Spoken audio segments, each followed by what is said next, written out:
Chers compatriotes, dans l'exercice de notre loyauté républicaine et de notre devoir de vérité envers la nation, il nous incombe de saluer l'ampleur des réformes et des réalisations menées sous le leadership du président Patrice Talon, président de la République, chef de l'État, chef de gouvernement.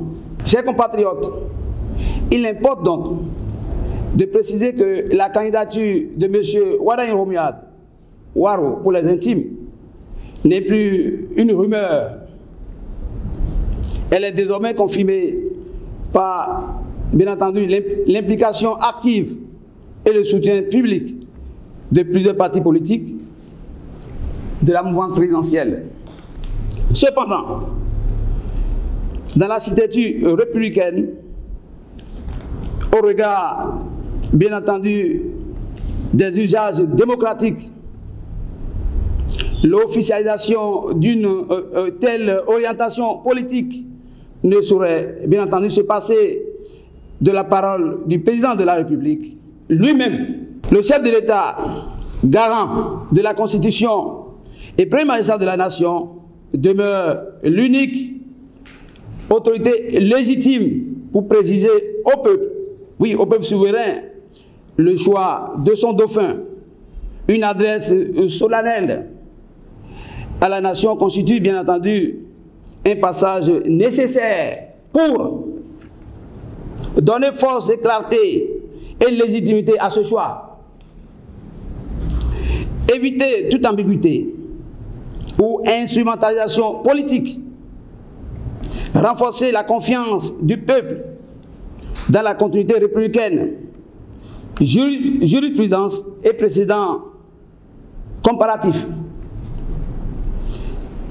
Chers partenaires, l'histoire politique nationale et internationale regorge de précédents qui donc démontrent le rôle central de la parole présidentielle du président de la République en exercice.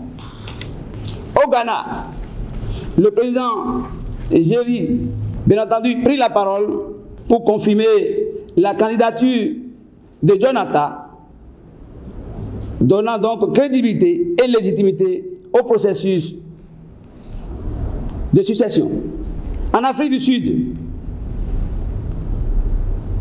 en 1999, Nelson Mandela annonça, j'allais dire, lui-même la transition vers Thabo Mbeki, renforçant la stabilité démocratique. Ces précédents démontrent que même lorsque la candidature d'un dauphin est portée par des partis politiques, c'est uniquement la prise de parole du président de la République en exercice qui rassure le peuple. Nous demandons humblement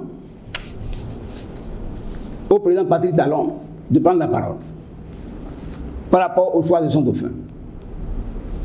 C'est un appel républicain, un appel respectueux et républicain, faut-il le préciser. Cette démarche n'est en rien une critique, elle vise à accompagner le chef de l'État dans l'achèvement de son œuvre historique en garantissant que la transition à venir se déroule dans la clarté, la sérénité et la confiance du peuple béninois. Nous remercions nos parents qui ont trouvé la nécessité de faire le grand déplacement. Vive l'IDPA, vive la République du Bénin, vive la transition à venir. Nous vous remercions.